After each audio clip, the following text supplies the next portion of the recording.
What's up, fantasy baseball fans? Barry here with Dumb Guys, doing another episode of Dumb Guys Talk About Fantasy Baseball. But first, just a little plug for the channel. Make sure you subscribe. We're bringing you good information here on the upcoming fantasy baseball season, 2008 fantasy baseball season. We're going to do that year after year. Got a lot of good videos, a lot of good content coming, and we're going to be putting that up until the start of the season. So subscribe to the channel and get all of your fantasy baseball news to help you win your league. Also, give me a like, a share, and a comment down below. I like to start a discussion, and you might notice sometimes I don't really go with the crowd. So you probably will disagree with me on a lot of things, so we can have a good conversation with that.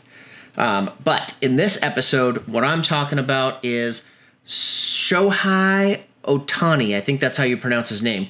And obviously there was a bunch of hype early on in the winter when the Angels swooped him up. He came over from Japan, and they signed him, and he's the all-tool player, they call him. All tools, because this guy pitches and he hits, and he does both of them very well. He was a star in Japan.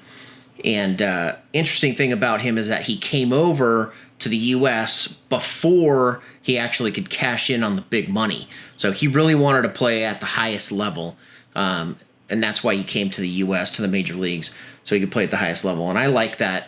I like that he didn't hold out for the big money. So it sounds like he's a competitor. He wants to compete, and that's good. You know, that's going to make him a more desirable fantasy player, I think, for sure. But he's mostly going to pitch. I'm pretty sure that's the word going around, is that he's going to be mainly a pitcher, and probably once in a while he's going to get slotted into to a DH spot. Probably won't play the field too much because they don't want to risk him getting injured or anything like that, and they want him to pitch, every 5 days, because that's where his real value is. And so this guy has some pretty impressive pitching stats in Japan. So that's what I'm going to focus on, is pitching stats, because I think that's really, if you're going to draft him, you're going to draft him as a pitcher. And listen to this guy's Japanese pitching stats. 543 innings pitched, 42 wins, 2.52 ERA, 624 strikeouts. That's 10.3 strikeouts per 9 innings. And a 1.076 whip. That's pretty darn good. That's, I think, 5 seasons. Now, I believe he was hurt in his last season in Japan, so he didn't play a full season. So you have to look back at the previous year to kind of see what he could do in a full season. I think he hit 22 home runs, as well as pitched to a very low ERA. A lot of strikeouts. So if you want strikeouts, I think this guy could really help you out.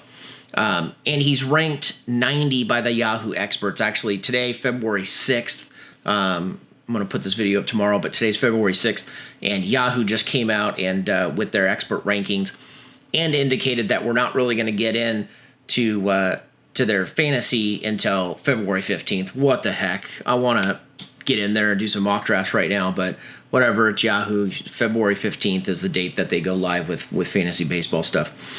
So I'll be waiting to get into that.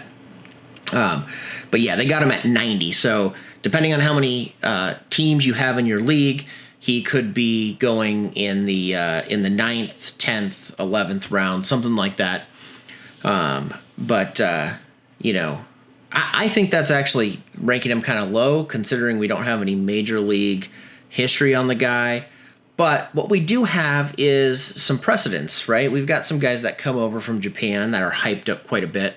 And the last guy that I remember being hyped up as much as Otani is Yu Darvish.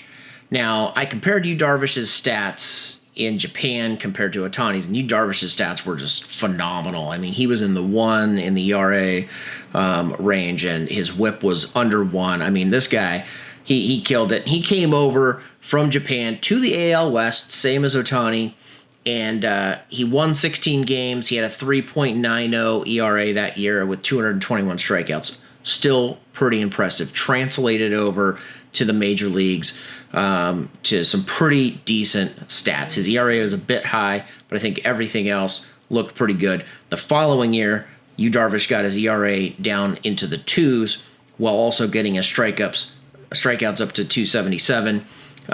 So he improved on his rookie major league season. So could we see something like that from Otani? I think, if you got talent, this guy thinks he's got the talent. He obviously wants to play at the highest level. There's a possibility he comes in and he tears it up. And I think one of the interesting things about guys coming over from Japan, the advantage that they have is that there's not a lot of, familiarity with them. So the batters haven't seen him. He might, be able to sneak by with just that for a while and have some success. So we'll see how that plays out. But the interesting thing too with Yahoo, what they announced a while ago, what the report was, is that they're going to have two Otanis.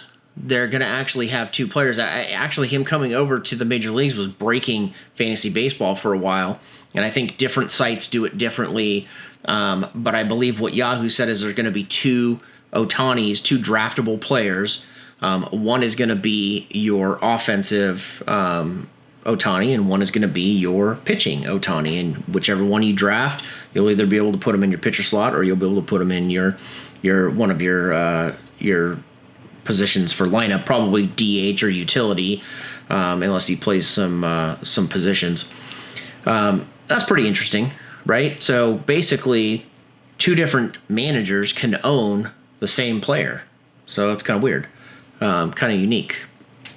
So like I said, he's ranked 90 by Yahoo experts, and like I said, he's got impressive Japanese stats, but I'm not sure that I would pick him at that point, especially considering some of the guys that are ranked behind him. And some of those guys include Arrieta, McCullers, and Berrios, who I think are guys that I would take before I would take Otani.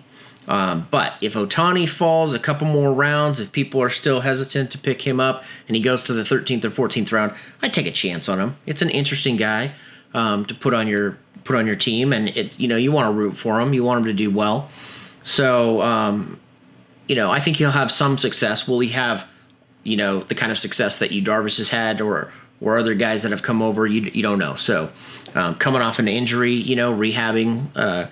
We haven't seen him pitch since then, really, so that'll be interesting to see. But, that's my thoughts. That's my thoughts on Otani. So why don't you go ahead and let me know what you think, and just walk away with this. You could have two Otanis on your team, one in your batting in your lineup and one pitching. That's how crazy this is. Stay down. Dumb guys.